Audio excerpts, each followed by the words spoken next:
रमणीयजटाकलापं गौरी निरन्तर विभूषित वामभागं नारायणप्रियमनङ्गमदापहारं वाराणसी कुलपतिं भज विश्वनाथम। नमस्कार, स्वागत है आपका आचार्य वाणी में। मैं आचार्य डॉक्टर विक्रमादित्य आपके साथ हूँ और आज हम बात करने जा रहे हैं सिंह राशि वालों के लिए सूर्य का परिवर्तन क्या कुछ करने वाला है।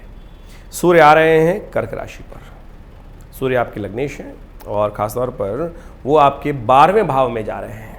बहुत महत्वपूर्ण परिवर्तन है ये ख़ासतौर पर, और आपके लिए सिंह राशि वालों बहुत सावधानी के लिए साथ चलने वाला समय है। ये सूर्य आपकी महत्वाकांक्षा बहुत ज़्यादा बढ़ा देगा, और महत्वाकांक्षा जब हो बहुत अच्छी बात है, व्यक्ति को एम्बिशियस होना चाहिए, लेकिन अत्यधिक महत्वाकांक्षी बनना बहुत ज़्यादा अच्छा नहीं होता, खतरनाक भी हो जाता है। तो इसलिए महत्वाकांक्षा पालें, लेकिन अत्यधिक महत्वाकांक्षा ना पालें, इस बात का ध्यान रखने की ज़रूरत है। तो सूर्य आपके अंदर इस महीने में महत्वाकांक्षा बहुत अधिक बढ़ाने वाला है। ये परिवर्तन 16 जुलाई को हो रहा है और करीब करीब 29:01 पर। 29:01 का मतलब समझ लीजिए, हमें गलती नहीं है। बहुत सारे लोग तो व्हाट्सअप कमेंट में तुरंत डाल देते हैं, पंडित जी गलत है, पंडित जी ने गलती बोल दी है। पंडित जी, अरे भैया, पंडित जी ने गलत नहीं बोला है। ज्योतिष की गणनाओं के दृष्टिकोण से 29 का मतलब होता है सुबह 5:01। 29:01 पर यानी 17 तारीख की सुबह 5:01 पर सूर्य का परिवर्तन होगा। ये ज्योतिष में साफ तौर पर समझाने के लिए बताया जाता है, बुद्धिमानों को समझाने के लिए, कि जिससे गलती ना हो। 16 तारीख को 29:01 पर यानी अगले 17 तारीख की सुबह 5:01 पर सूर्य का परिवर्तन होने जा रहा है। और ये सूर्य जो उदय होने से पहले जो तिथि पड़ रही है वो विशेष तौर पर संडे तक, रविवार का ही योग रहेगा, तो इसलिए हृदय नाम का योग बनेगा। और पौराणिक दृष्टिकोण से हृदय नाम का योग बहुत ही सुंदर योग माना जाता है।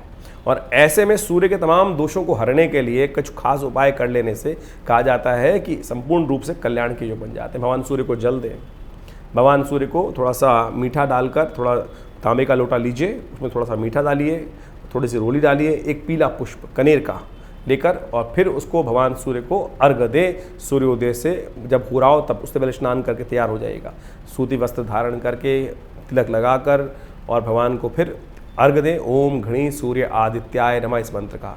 ऐ सूर्य सहस्त्रांशो तेजो राशि जगत पते अनुकंपय मां भक्ता ग्रहण अर्घम दिवाकरम। इस बात को भास्कराय नमः, दिवाकराय नमः, सूर्याय नमः, इस प्रकार से मंत्रों से भगवान सूर्य का आराधना करते हुए, उनका ध्यान करते हुए, उनके तेज को ध्यान ग्रहण करते हुए यदि आप जल देते हो, साथ साथ कुछ दान पुण्य करते हैं, बेल का दान करना, वस्त्रों का दान करना, गेहूँ का दान करना, मीठे का दान करना, नमक का दान करना, ये सारी चीज़ें सूर्य के निमित्त खास तौर पर बताई जाती हैं और आपके लिए बहुत ज़रूरी है सिंह राशि वालों, क्योंकि सूर्य आपके 12वें भाव में जा रहे हैं और जैसा हमने कहा महत्वाकांक्षा अधिक बढ़ाएंगे।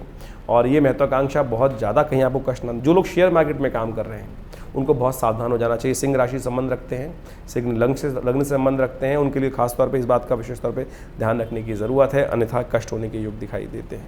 सूर्य के दृष्टिकोण से विशेष तौर पर ये जो ग्रह है, जब सूर्य गोचर में चलता हुआ 12वें भाव में आता है, तो खासतौर पर सिंह राशि वालों के 12वें भाव में आ रहा है, तो वो भ्रमण बहुत कराता है ऐसे व्यक्ति को, यानी एक जगह टिकता ही नहीं, कहीं यहाँ घूमना, ऐसे जाना, ऐसा मन करता है घूमने, भ्रमणशील मनोवृत्ति बना देता है ऐसे तौर पर, और खासतौर पर स्वभाव को थोड़ा कठोर बना देता है। देखिए, जो अध्यात्म के दृष्टिकोण से बताया जाता है, व्यक्ति के चरित्र को सरलता लाइए, सरलता, कठोरता नहीं, सरलता से विशेष तौर पर जीवन में प्रसन्नता का उदय होता है। और कठोर जब व्यक्ति हो जाता है, काया हट्टी हो गया, बहुत जिद्दी हो गया साहब, बहुत हार्ड हो गए हैं, हार्ड जो नेचर हो जाती है ना, वो बहुत ज़्यादा लाभ नहीं देती, व्यक्ति को अंतःकरण से तोड़ देती है। तो ध्यान रखिएगा, इस दौरान खासतौर पे 16 जुलाई से लेकर विशेष तो 17 अगस्त तक का टाइम में सिंह राशि वालों के साथ ऐसा हो सकता है कि वो थोड़े से हार्ड हो जाएं, और वो अच्छा नहीं रहेगा भाई, तो उसका ध्यान रखने की ज़रूरत है आपको। खास तौर पर ऐसे योग बन सकते हैं। और एक बात और ध्यान रखिएगा, कुछ गलत लोग आपके साथ जुड़ सकते हैं, गलत संगत आपको नुकसान देने के योग बना सकती है, तो इस बात का ध्यान रखें। महत्वाकांक्षा भी रहेगी, और ऐसे में गलत लोग आपके साथ यदि जुड़ जाएं तो ध्यान रखने का प्रयास करें। खर्चे बढ़ सकते हैं, विशेष तौर पर इस बात का ध्यान रखना है। कई लोग ऐसे भी हो सकते हैं जो जुए की तरफ आपको प्रेरित कर दें, जुए की तरफ, गलत यानी दाव लगाने वाले काम में, किसी भी तरह से, चाहे बिजनेस में, चाहे प्रोफेशन में, चाहे खेल के तौर पे, ये तरफ जाना आपके लिए खास तौर पे कष्ट वाला समय रहेगा। ओवरऑल ये समय दिखाई देता थोड़ा भारी रहेगा, इस बात का ध्यान रखते हुए आपको काम करने का प्रयास करना चाहिए। लेकिन बुद्धि में थोड़ी अच्छी बात ध्यान रखें कि आपके जब झगड़े होंगे तो आपकी बुद्धि सही काम करने लगेगी, झगड़े होने के योग दिखाई दे रहे हैं, बुद्धि कहीं ना कहीं रास्ता निकाल लेगी कुछ ना कुछ, इस बात का ध्यान रखें। लेकिन कुछ गलत बातें बुद्धि के अंदर आ सकती हैं, तो इस बात को लेकर ध्यान रखने की ज़रूरत है। ऋण ना चढ़ने दें, इस बात का भी ध्यान रखने की ज़रूरत है। सूर्य महत्वाकांक्षा बहुत बढ़ाने वाला है, इसलिए अपने आप को बहुत बढ़िया से ध्यान रखने का प्रयास, उपाय करें।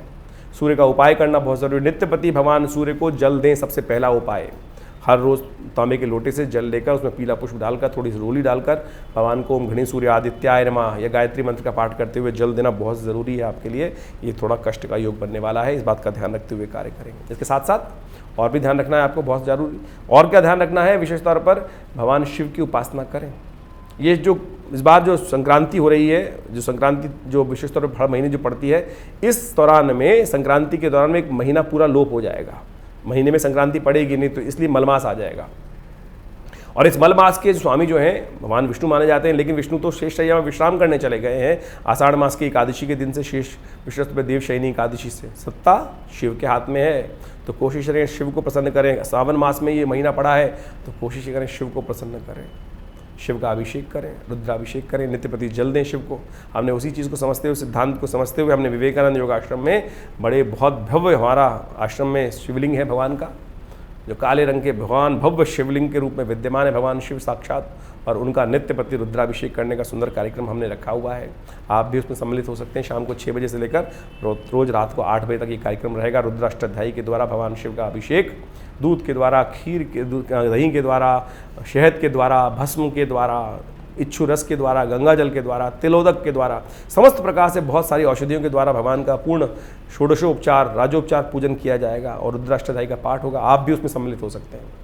और हमने कोई प्रोफेशनल फीस भी नहीं रखी है। जो लोग आना चाहें बिल्कुल खुली छूट है, अपना स्थान आरक्षित कराएं, फ़ोन नंबर्स पे अपना स्थान नाम बुक करके फिर आप आए, बिल्कुल लाभ प्राप्त होगा। लेकिन जो लोग नहीं आ पा रहे हैं उनके लिए कुछ व्यवस्था बनाई गई है, वो आप अपने योग्य ब्राह्मणों से, आपको यदि अपना नाम से रुद्राभिषेक कराना चाहते हैं तो उसमें आप अपना नाम आरक्षित करा के थोड़ा शुल्क देकर जो उसकी व्यवस्था है, इन फ़ोन नंबर्स पर जानकर आप सम्मिलित हो सकते हैं।